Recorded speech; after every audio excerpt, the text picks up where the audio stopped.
pinadalan tayo ni DJI ng bagong Osmo Pocket 3.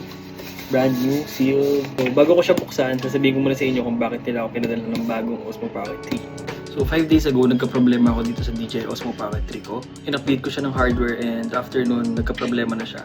Yung flip screen niya, kapag piniflip ko vertically, automatic siya bumabalik ng horizontal. And tinry ko na siya i-reset na ilang beses and wala pa din. So, kaya ako naisipang i-contact si DJI Support.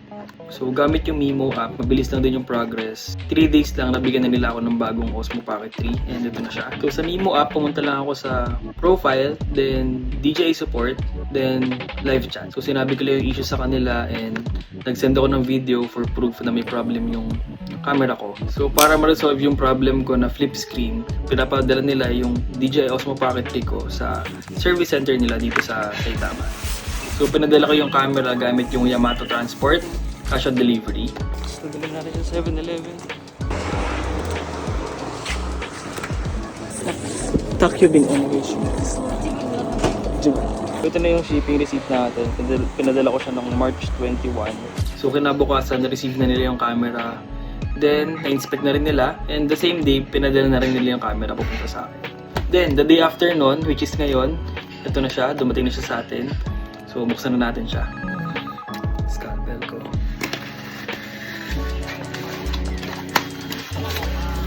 Perfect. May picture ng Sakura kasi spring ngayon dito. Kunyari binabasa ko pero hindi ko talaga maintindihan. Dito na tayo sa exciting part. Charan! Osmo Pocket 3!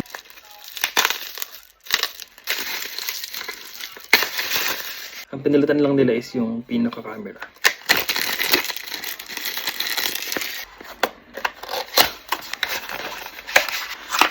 Bagong charger and bagong strap.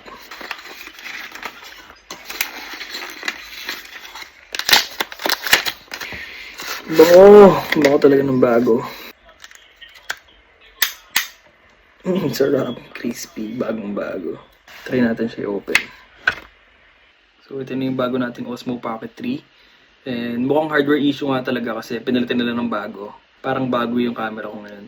Pero ito lang yung pinalitan nila, which is yung camera lang mismo. And meron siyang kasama nung extension bar na 1 inch ata to.